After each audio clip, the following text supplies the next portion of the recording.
Am I the a-hole for kicking my stepson out after he tried stealing my necklace while I was asleep? My stepson, 19, got kicked out of his mother's house after stealing and selling a very expensive item from her husband. He was going from a friend's house to another till my husband brought him in. I wasn't thrilled to have him in the apartment given his reputation, but he was almost homeless and needed help, so I agreed to let him stay with us till we worked something out with his mom. Truth be told, he's pretty respectful. Helped with chores, washed ours in the neighbors' cars for cash, so I thought he had changed. But something strange started happening.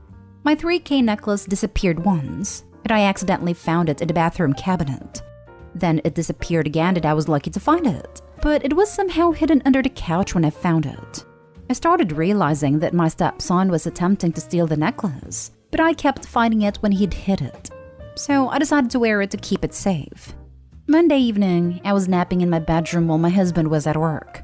I fell into deep sleep, then suddenly got waken up by feeling someone's fingers on the back of my neck. I found my stepson trying to open my necklace's clasp. I was lying on one side and I turned and saw him. I started panicking and he took some steps back, telling me to calm down.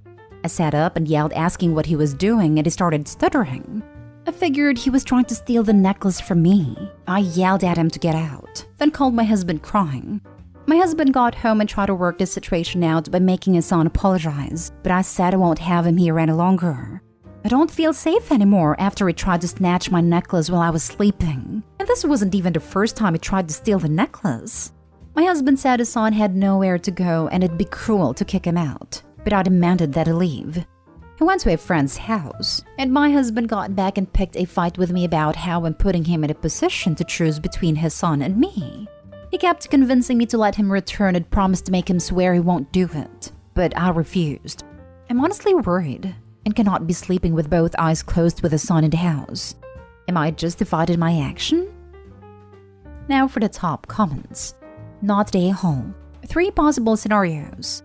1. He's stealing and selling things to pay for his secret habit. 2. Is stealing and hiding your necklace to mess with you and make you feel crazy.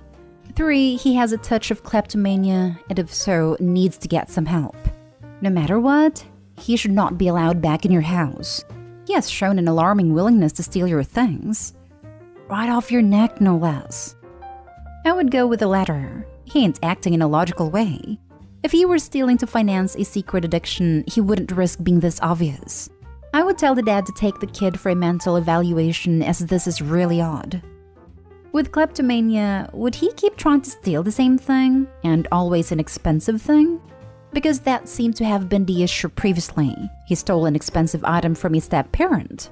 So I sort of wonder if it's the only expensive thing in the house or the only expensive thing the step-parent owns. But yeah, I agree. It's worth the parents taking the kid for a mental health evaluation, and definitely the kid not living in their home. Not the a-hole. Not the a-hole. He is 19 and definitely old enough to know what he is doing. If he gets kicked out, it's on him. There's a reason his own mom doesn't even want him there. He is doing this to himself. I can't imagine the audacity he has to try and steal it while you are sleeping. That is also creepy and I wouldn't feel safe in my own house. Oh, absolutely not the a-hole. That's really scary how boundaries have already expanded to almost assaulting you in your sleep. You are not safe, your stuff is not safe. This is not a situation to compromise at all. You would have valid reason to kick him out after the first time your necklace went missing. If this kid has a key to your house, look into getting a new lock, and maybe an additional one for your bedroom. Increasing criminal behavior doesn't suddenly stop. Increasing is the key word here. He's touching people in their sleep already. Even if it's just to steal, that is terrifying. But I can't imagine it won't continue escalating if he keeps being enabled. Next story is titled, Am I the a-hole for telling my daughter to butt out of my personal life and asking her to stay with her mom? So, me, 35 male, and my ex-wife, Holly, 35 female, have a 16-year-old daughter named Shay. Me and Holly started dating when we were 14 and divorced 1.5 years ago. The reason was she felt like she hasn't experienced dating since we got together so young, and she was getting curious but didn't want to step out on me. So I agreed not to hold her back, and we divorced. We immediately got Shay into therapy and she handled the whole thing really well, at first. Well, I started to date. It was weird but kinda exciting. Shay was happy for me and encouraged me to go on dates. Well, everything changed. Me and Holly spent the night together 8 months ago and my daughter found us the next morning.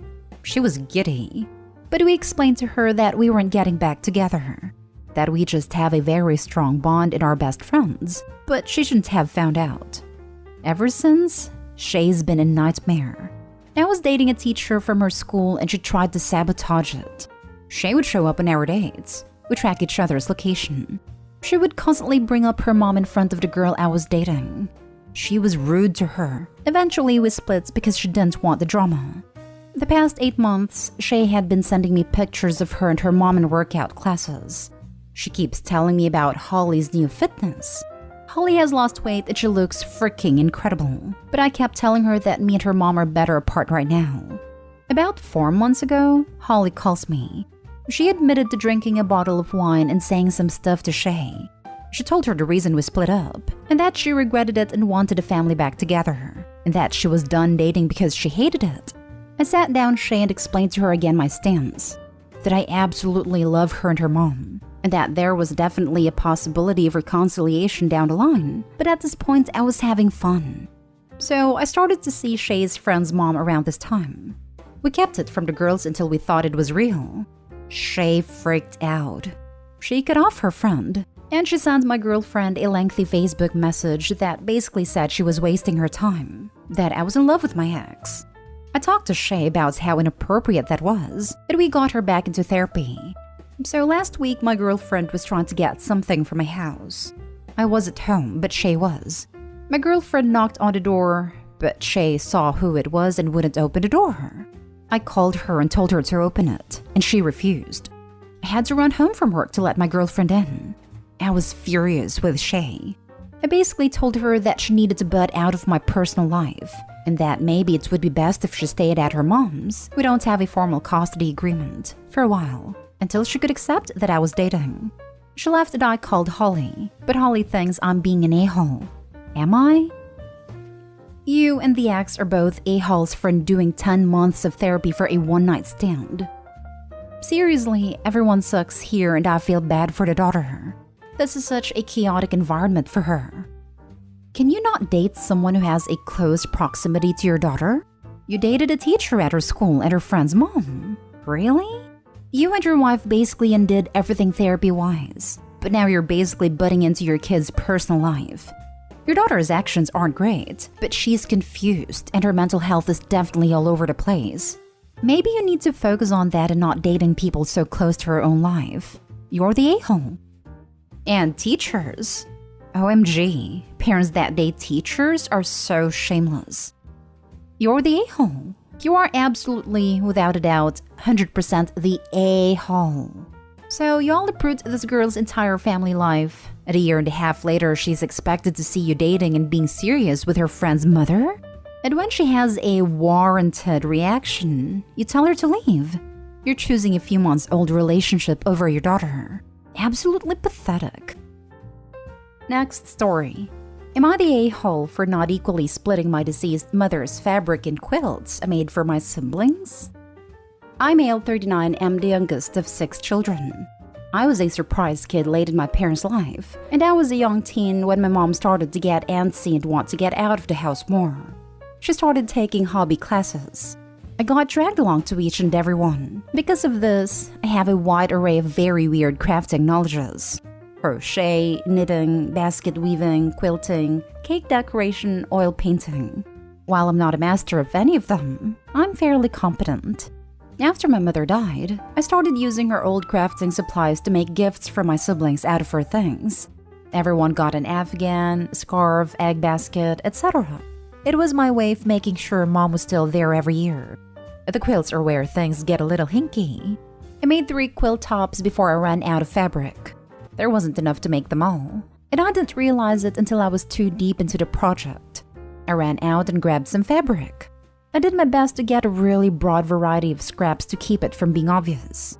I did a few adjustments, split 2 of the existing quilt tops and added on more using the new scraps.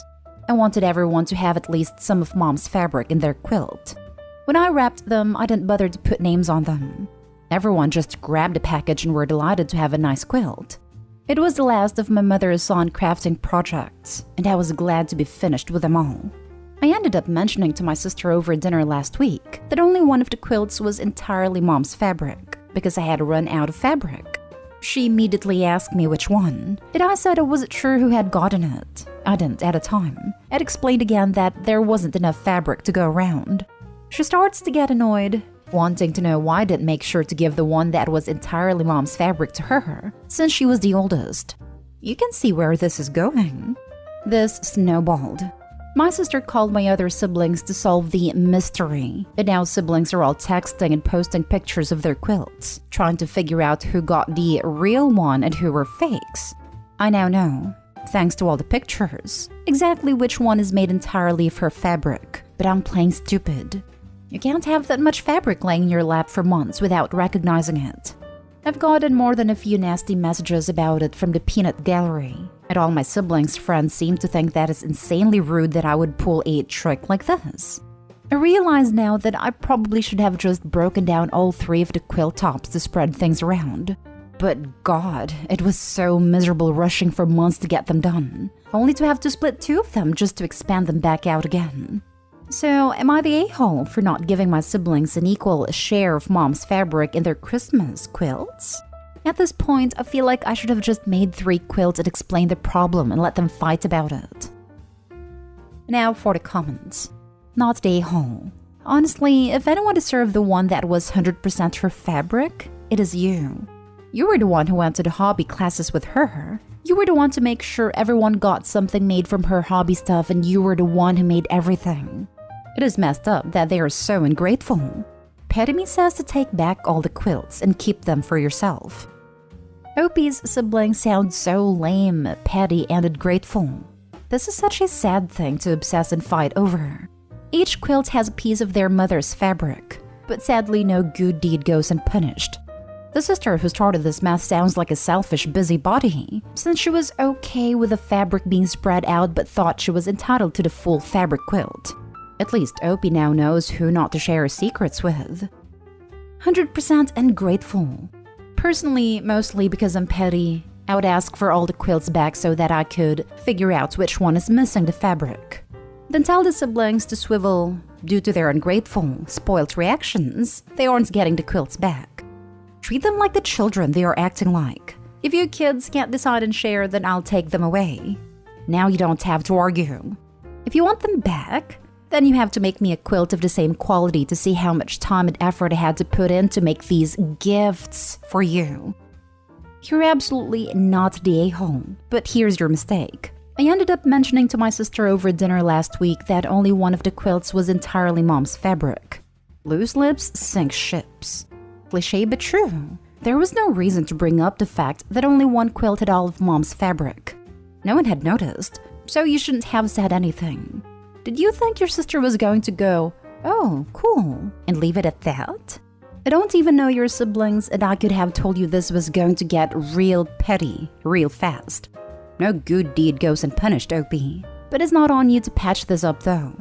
They'll get over it, eventually.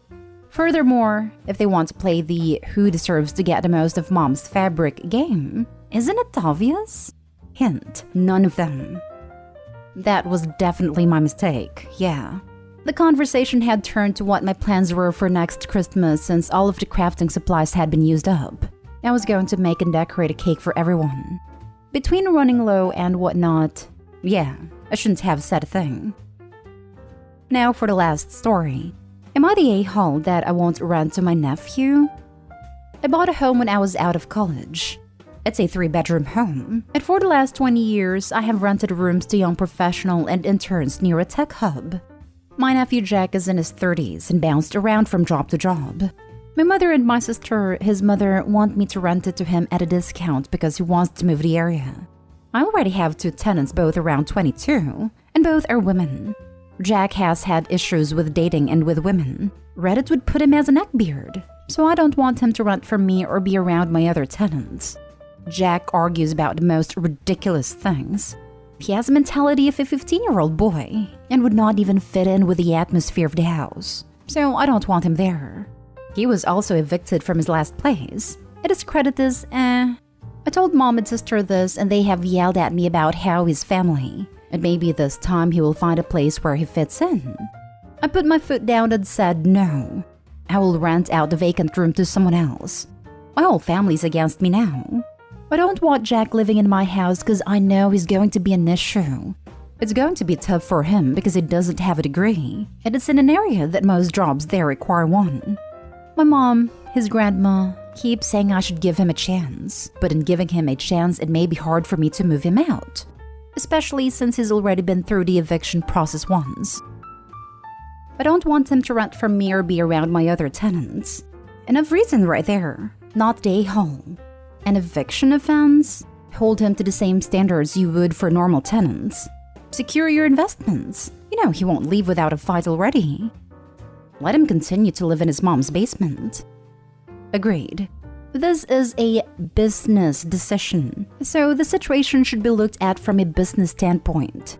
If Opie's family is so put off, they can buy a house and rent to the nephew at a discount. It really takes some gall to try to dictate to other people what they do with their own property/money. Also, if he is as neck-beardy as Opie claims, then it could be a situation where the other two tenants move out to get away from him. So is the family going to step in and make up that loss of income themselves? Doubt it. Opie is totally not day home and in the right. Family can get stuffed. Not day home. Don't mix family and business. Further, even if you did like the dude, if mom and aunt were so keen on him getting a discount, they should pay the difference. But even if they offered, still sounds like a no-go. Cause if he's a neckbeard, he is 1, going to drive away your other tenants, and 2, be a pain in the butt to deal with. Maybe the mom and aunt can rent the whole house from you for him to live in, so he has somewhere to live and you don't lose any income. Not stay home. If they are so concerned, he should live with them. Also, thank you. Looking out for your tenants is especially wholesome, even in the face of family backlash. Question, how the hell is he going to fit into a very young, professional, educated crowd? Doesn't get along with women, while women live there. No. Argues about everything. There are people who are going to know more than him and he is going to argue. No. Is your family loony? They think he hasn't found his place in life yet. Christmas? He was yelling at everyone to invest in crypto and calling people stupid who disagreed with him. I'm not going to rant to him after this many anti-A responses. I get tunnel vision with my family, but they are making it look like I'm the crazy one in this.